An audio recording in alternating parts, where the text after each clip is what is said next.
Okay, everybody, we are here with Joshua Maffett. He is otherwise known as the Yugi God. Wow. Yeah. He got 4th place in our locals yesterday using a rather unique deck. It's a rather inexpensive build. Ancient Warriors, and he's actually going to give us a little bit of a deck profile. Go ahead. So, except for the 2 cards in here, this deck's like $10. Yeah, it's very cheap. So, 3 copies of Masterful Sun Moon. He's the searcher of the deck. Yeah, you send a continuous spell or trap, search an ancient warrior monster. Pretty decent to start off with, especially after if you activate a Tenki, your opponent ashes it.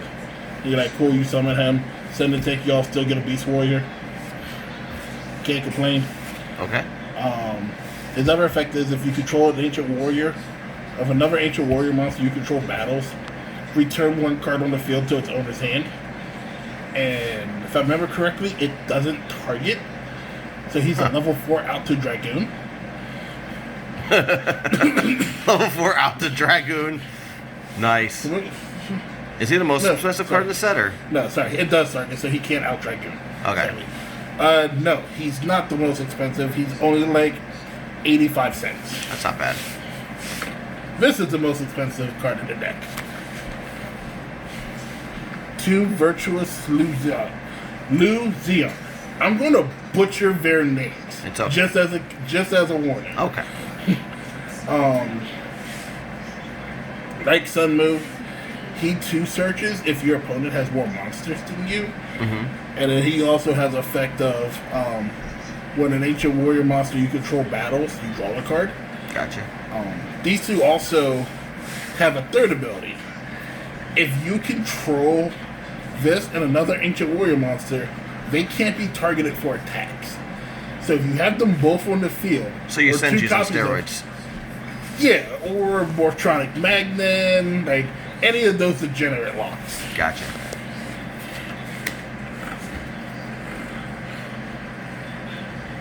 I run 2 copies of Zalgong. It's a weird one.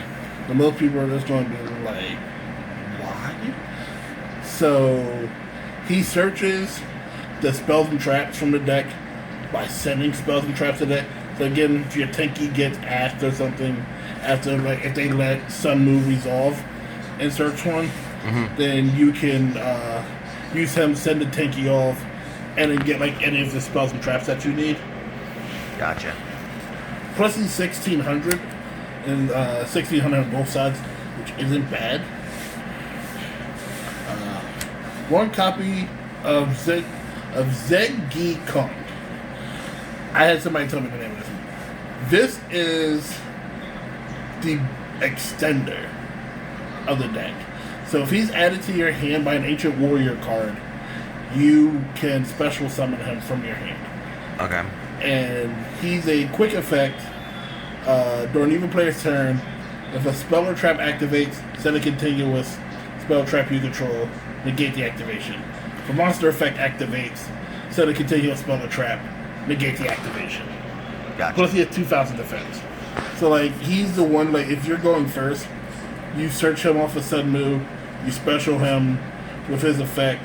You can either leave him on the board in defense, or you can make it like an Abyss Dweller or the Link 2 or something to like just interrupt your opponent during their turn.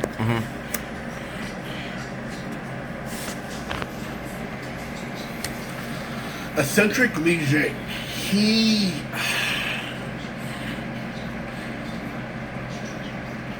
How's the best to describe this one?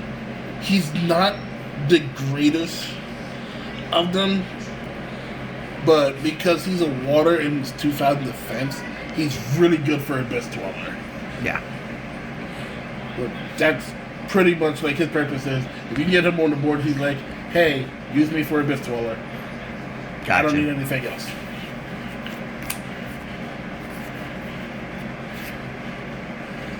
So, a lot of people don't like this one. This is Deceptive Ja Wen. So his effect is, Target 2 monsters your opponent controls. Negate their effects for the turn. Oh. Problem is that he targets. Yep, so you can't do that to Dragoon. Yeah. And, I mean, he's fire, which is... So in a few words, describe Dragoon. What are your thoughts?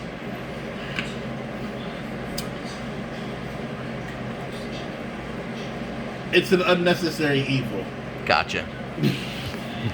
But it's an evil that everybody is going to play because it's so degenerate. By the way, this deck does not run Dragoon at all. Okay. And now into the heavy hitters.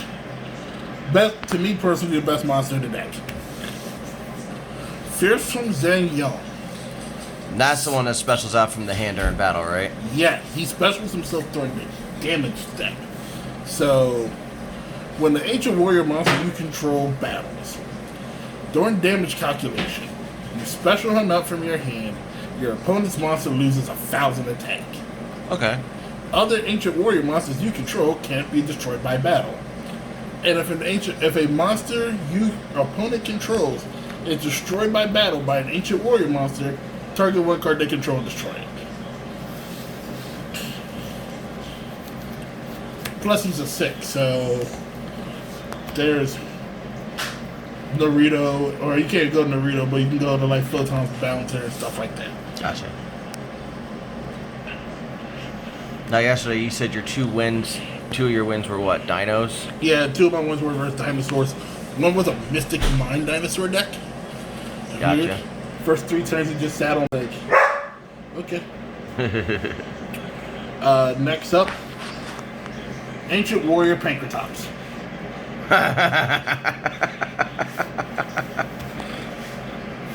Because if your opponent controls monsters and you don't, special him from the hand, and then you can literally just pop card. He doesn't tribute himself, which makes him a lot better than Pankratops. Plus he's 2,500 attack, which makes him bigger than Pankratops. So a fun blend of Pankratops and Cyber Dragon. Yes, but my Pankratops is at 3. Was that 3 different elements of him? No, they're all winning. Oh, okay. It must be my camera angle. I'm like, wait, what? So, if that's Pankratops, this would be Ultimate Conductor Tyranno. This is Ancient Warrior Zhang Di. So, if you control 2 or more attributes of Ancient Warrior monsters, you can special summon him from your hand. Okay. If your opponent controls more monsters than you, you can activate an effect to where he can attack up to 3 times during the battle phase. Oof. And he gains 300 attack for every Ancient Warrior monster you control. Huh. And that includes himself. So, if you have 2 of them out, and you summon him, so like, if you, God forbid,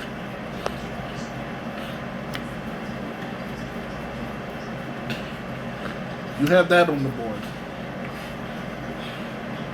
he is already stronger than Pankratops because he's 3,300. Gotcha.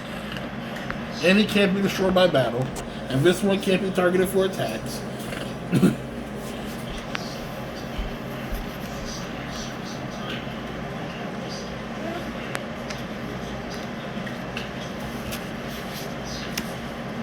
And then the boss monster. Ambitious Chaldee. The one you took my blader with. Yeah.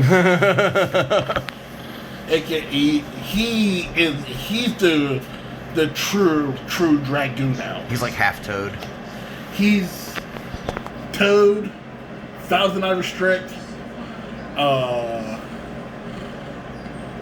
He's a lot of cards. So, if I control another Ancient Warrior monster, he can't be targeted by card effects. Oh. But he has the easiest summoning condition ever. If a card your opponent controls is destroyed by battle or card effect, discard an Ancient Warrior card, special summon him. And then, if he destroys a monster and sends it to the graveyard, special summon that monster to your side of the field in defense mode. If you can literally combo off the right cards, you can make him bigger than a Dragoon that can't be targeted by a Dragoon, and with another Ancient Warrior can't be destroyed by battle with Dragoon, swing into Dragoon. At the end of the step, take your opponent's Dragoon. I say this because this happened yesterday. Poor kid did not. He was like, wait, what? He had the Dragoon at 4,000 attack and thought he was safe. And I swung with him at 4,500. He's like, okay, fine. I'll take 500 damage. That's no big deal. Yeah, like, I'm taking your monster. Count the effect. Give me your Dragoon. And he was like, wait, what? But that's it for the monsters. Spells, and I know you guys are going to jump on me for this one. Triple Tenki, no Tensu. Yes, I know. I did not find Tensus in time to build the deck for this. Though that additional normal summon probably would have been able to help out in some situations. But not really, because most of the time I played second. And it was just a bunch of... I have a lot of special summons in my hand anyway, so no big deal. Gotcha.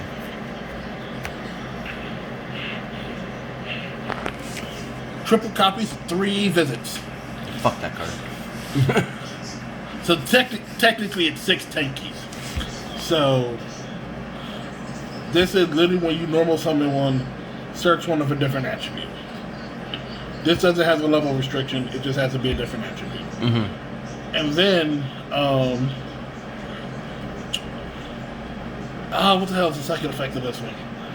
Oh yeah. If this card leaves the field by an opponent's card effect, you can special summon an Ancient Warrior monster from your hand. Just free, just... And it's comical because, like, this will get, like... I've been Cosmic Cyclone off of this, and they're just like, haha, it doesn't go to the grave, so you don't get an effect. I'm like, it stays even if it leaves the field. Well, no, not this one doesn't. But this one just says if it leaves the field. It doesn't have to go to the grave. This one floats. Yep. So the Sun Lu Alliance. Its first effect is ass. I'm not even going to like kid you guys. If you control 2 or more attributes, you can declare an attribute and your opponent's monsters can't activate those effects for the turn. Just screw that. I hate that. I don't like it. Yeah, you don't like it because I turned off your Buster Dragon. Wait, hold on. You said can't activate effects? Their effects are negated. Oh, I was going to say, dude, because that one effect is not activated. No, it's a continuous effect. Yeah. But no, yeah, this negates their effects. Okay. I was going to say, that's better. I was about to say, bro, we need to replay that game. Nobody cares about that effect, though. It's the second effect of this card that is what makes it good. When an Ancient Warrior activates an effect, or your opponent special summons a monster, all Ancient Warriors you control gain 300 attack and defense until the end of the turn, even if this card leaves the field.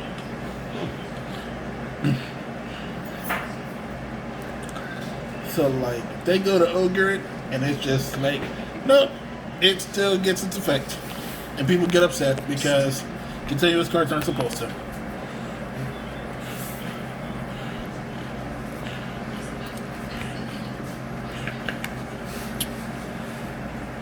Two copies of East by South Winds. This, I feel, is the most underrated card in the deck. Maybe the best card in the deck. And you run it at 2. Yes, because it's searchable. I mean, they're all searchable. And plus, I can recycle them.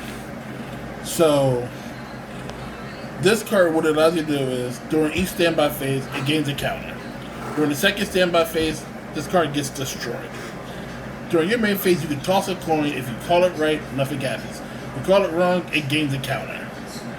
But when this card leaves the field, your Ancient Warriors gain the ability of your opponent not being able to respond with cards and effects to their effects going off. They also gain a catch effect of, if they attack a monster in battle, they can destroy a card in battle. That would have helped you out yesterday in one of those games. It would have, but at the same time, it's like, the better effect of like them not being able to respond to my attacks is. Gotcha.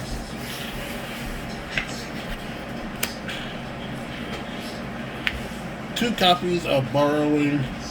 Oh, sorry. Barraging. I said, no, it is. Borrowing of arrows. I always want to call it barraging of arrows. It's borrowing, yeah. This is Underclock Taker as an Ancient Warrior spell card. Gotcha. So, you target a monster your opponent controls, target an Ancient Warrior monster. Your opponent's monster loses attack. The Ancient Warrior monster gains attack. Even if this card leaves the field. And then you can like add an Ancient Warrior monster, an Ancient Warrior card from your deck to your hand if this card leaves the field. Cool.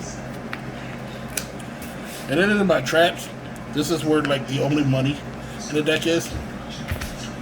To Permanences. Yeah, fuck that card too. I didn't have enough room for hand traps because everything is so tight knit. It's like I could drop some of the Ancient Warriors, maybe for like a couple Ashes or Veilers, but it's like trap wise, it's like I can run Imperm. Yeah. I would run triple Imperm, but I don't have 3 Imperm.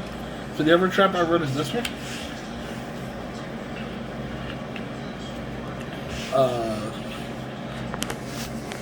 This is a weird one. So, if you activate it, your opponent can't activate spells or traps during the battle phase. But then, if it's in the grave, you can do like 2 separate things while it's on the field. Like at the start of the dip, at the start of the battle phase, bleh, you can send this card from the spell or trap zone to the graveyard. Your opponent cannot target Ancient Warrior monsters you control for attacks, which isn't bad. No. The second effect is, if your opponent declares an attack while this card is in your graveyard, you can banish this card to special summon an Ancient Warrior monster from your deck. You can't do both effects in the same turn. It's only a one-of. So, alright, that's the main deck. The extra deck is because of my side deck, the extra deck is going to look weird. Not at first. Yeah, it's going to be pretty simple. So, like, it's a Tornado Dragon. There's an Abyss Dweller, a Tiger King, an Exiton Knight, because Allahu Akbar, the board, except for me, is pretty cool. And then for the level 7s, if I need to, burn. Just burn everything.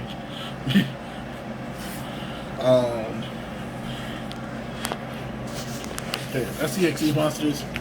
I run 3 copies of the Link. He's a good card because you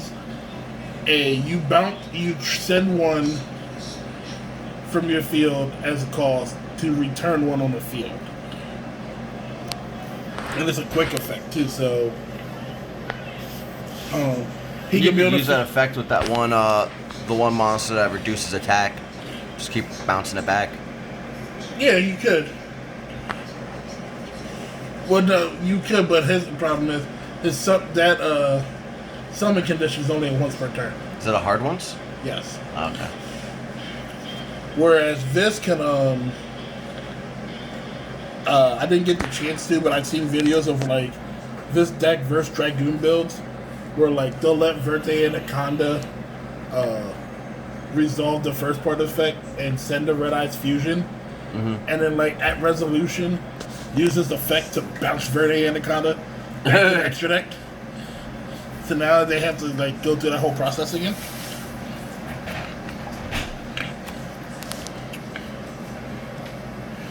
And then the rest is just like filler cherry targets. Okay. So like a Cerberus, Yep. a Phoenix, a Megaclops, a Griffin, and a Boral Sword. Well, Boral Sword's not filler. That can actually make him, so. Yeah, I know. I was going to use it, but you're like, no. You decided, you was like, oh, well, I'm just going to play with most of your Shadow deck. So that's fine. That's also true. I will keep Boral Sword. That's also true. Alright. What are the strengths of this deck? Nobody likes reading cards. So, If you activate the effect, they don't know what to stop. And they're just like, oh, that card's shiny, so I should probably negate that. But then it's like, obvious bait is a trap. It swarms really easy. It can put up a lot of damage really fast. But it has no recovery. And what's the average cost of the deck? About $10, $12. Without the imperms? About $10 to $12. It's not bad. It's not bad. No. Now, what would you say hurts the deck the most? A well-timed hand trap or a negate. My losses yesterday was to the same person. I lost him in round 1 because in game 1 he Mechabud Tenki, and I didn't have another search for it. And then in game 2, I summoned Sun Mu, and he ashed it. Oof. So I was just like, okay. Past turn, and he was playing Invoke Dogmatica, so it was like, oh, here's like 10,000 coming at my poor 1,400 attack. Really wished that Called by the Grave was at 3 again, huh? Yes. Yes, I did. Call by the Grave was at 3. I think I would have been able to pop off. Alright guys, that is a deck profile of the Ancient Warrior deck. It's kind of cheap, but it's also a pain in the ass to deal with. So, until next time, I'll catch you later.